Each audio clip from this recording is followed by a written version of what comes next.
ఆంధ్రప్రదేశ్ రాజకీయాల్లో MLA quota నుంచి జరగనున్న ఎమ్మెల్సీ ఎన్నికల్లో కొత్త సమీకరణాలు రూపుదిద్దుకుంటున్నాయి. జనసేన పార్టీ అధ్యక్షుడు పవన్ కళ్యాణ్ సోదరుడు మెగా బ్రదర్ నాగబాబు రాజకీయ భవితవ్యంపై కొన్నాళ్లుగా ఆసక్తికర చర్చ సాగుతోంది. తొలుత ఆయనకు శాసనమండలి సభ్యత్వం ఇచ్చి ఆపై మంత్రివర్గంలోకి తీసుకురావాలనే ప్రతిపాదన ఉందని భావించారు. సీఎం చంద్రబాబే ఈ విషయం చెప్పారు. అయితే తాజా పరిణామాల ప్రకారం నాగబాబును ఎమ్మెల్సీగా కాకుండా రాజ్యసభకు పంపాలనే ఆలోచన జనసేన నుంచే వచ్చినట్లు సమాచారం. ఈ ప్రతిపాదనపై తెలుగుదేశం పార్టీ అధినేత ముఖ్యమంత్రి నారా చంద్రబాబు నాయుడు కూడా సానుకూలంగా స్పందించినట్లు తెలుస్తోంది. రాష్ట్రంలో ప్రస్తుతం ఎమ్మెల్యే కోటాలో 5 ఎమ్మెల్సీ స్థానాలకు ఎన్నికల నోటిఫికేషన్ విడుదలైంది. ఈ 5 స్థానాల్లో ఒకటి జనసేనకు కేటాయించినట్లు ముందుగా సమాచారం అందింది.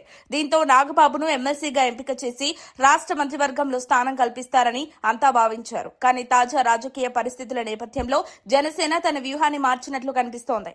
నాగబాబు కూడా ఎమ్మెల్సీ స్థానానికి కాకుండా రాజ్యసభ సీటుకు ఆసక్తి చూపించడం రాజకీయ వర్గాల్లో చర్చనీయాంశంగా మారింది. దీనిపై చంద్రబాబు కూడా సానుకూలంగా స్పందించారని, దీంతో నాగబాబును నేరుగా రాజ్యసభకు పంపే అవకాశాలు కనిపిస్తున్నాయని విశ్లేషకులు భావిస్తున్నారు. ఇదే సమయంలో వైఎస్సార్ కాంగ్రెస్ పార్టీ కీలక నేత విజయసాయిరెడ్డి ఇటీవల రాజ్యసభ సభ్యత్వానికి రాజీనామా చేశారు. ఆయన సీటు ఖాళీ కావడంతో కేంద్ర ఎన్నికల సంఘం ద్వారా త్వరలో ఉప ఎన్నిక జరగనుంది.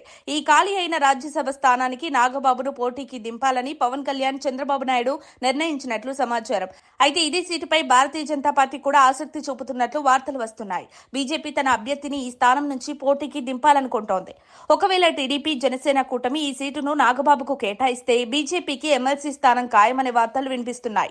ఈ పరిణామాలు చూస్తుంటే టీడీపీ, జనసేన మధ్య బంధం మరింత బలపడుతోందని అర్థమవుతోంది. ముఖ్యంగా పవన్ కళ్యాణ్ స్వయంగా తన అన్న నాగబాబును ఎమ్మెల్సీ స్థానానికి కాకుండా నేరుగా రాజ్యసభకు పంపించాలని నిర్ణయించడాన్ని రాజకీయ పరిశీలకులు ఆసక్తిగా గమనిస్తున్నారు.